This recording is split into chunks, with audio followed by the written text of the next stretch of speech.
Et je suis très heureuse de vous présenter Jean-Pierre Gervais. Bonjour Jean-Pierre. Bonjour Vanessa. Alors vous êtes landais, vous êtes prof de génie climatique, de chauffage, voilà. Et c'est vous qui avez inventé ce moteur. Oui, ce moteur que j'appelais la roue thermogravitationnelle. La roue thermogravitationnelle. Voilà. Qu'est-ce qu'elle a de novateur cette roue, en quelques mots ?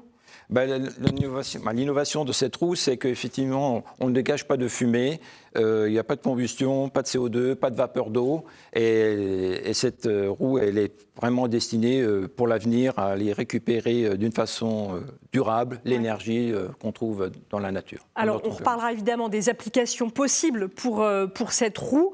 Mais d'abord, je voudrais essayer qu'on comprenne et qu'on vous fasse comprendre comment ça fonctionne. Parce que là, moi, je vois des bouteilles plastiques, il y a de l'eau. Expliquez-nous le fonctionnement, le principe de cette roue. Oui, alors le principe des moteurs thermiques, c'est de faire la dilatation, de chauffer un corps et de le refroidir. Ouais. Et c'est cette augmentation ou cette diminution de volume qui fait que on fait tourner un piston, un cylindre, etc. Ici, on chauffe de l'air qui sont dans les bouteilles.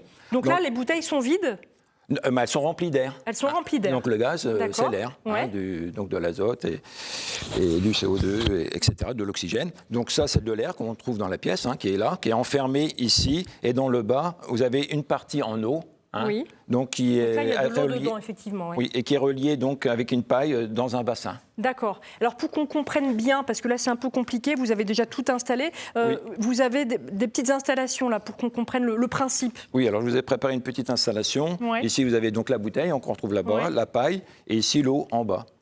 Et donc là, ici vous avez alors, il y a de l'eau, mais il y a quoi Non, alors ça c'est juste pour maintenir la paille, pour qu'elle tienne bien à la verticale. Okay. Voilà. Donc c'est simplement qu'il faut retenir, c'est de l'eau, la paille et de l'air au-dessus. Et quand je chauffe l'air, effectivement, on voit qu'ici, dans le niveau d'eau, alors voilà, ça va diminuer. Là, je simule la chauffe. Et si elle va refroidir, l'eau, elle va remonter dans cette paille. Vous simulez la chauffe, là, en appuyant sur la bouteille ? Oui, parce que sinon, je pourrais effectivement la mettre sur une source chaude. Et ça. Ouais. Alors, ça serait très, très minime. C'est une bouteille, on voit bien que la variation est assez faible. Ouais, mais très sensible. D'accord. Donc là, effectivement, il y a la source lumineuse qui fait tourner cette roue. C'est comme un petit soleil, c'est ça ? Voilà, c'est ça. Donc là, le rayonnement est assez faible. On baisse la lumière du plateau pour bien montrer effectivement cette lumière. Dans mon jardin, je l'ai fait par expérience, jusqu'à 20 watts par mètre carré. C'est très faible, c'est un soleil avec du nuage et c'est suffisant pour la faire tourner. Alors, vous avez aussi apporté deux autres plus petites roues. Expliquez-nous. Oui, parce qu'avant d'arriver à ce prototype, j'ai travaillé sur une roue, plutôt à la verticale. Et cette roue, il y avait un technicien Minto qui avait commencé à faire une recherche dans ce principe-là, mais qui n'était pas tout à fait abouti. Et donc, en élaborant d'une façon différente, en reliant les bouteilles tous ensemble, ça a commencé à découvrir, à bouger, à faire le mouvement. Voilà. Le mouvement. Oui, c'est ça, absolument. Et là ? Et là, de cette roue verticale, j'ai une variante, je dis pourquoi pas la mettre à l'horizontale ou incliner, incliner la roue, toujours les raccorder tous ensemble.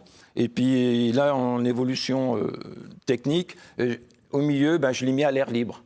Donc là, l'eau, elle est en contact avec l'air dans la pièce. Et là, ça permet d'avoir un mouvement également plus sensible à cette variation de température. Alors, je ne sais pas si j'ai absolument tout compris, mais je vois effectivement qu'il n'y a pas besoin de CO2 surtout, et que grâce à de l'eau, à de la chaleur, de l'air, ça fonctionne, quoi. Voilà, et c'est avec des matériaux qu'on peut trouver n'importe où sur le globe, et l'intérêt est surtout là. Avec des matériaux recyclés.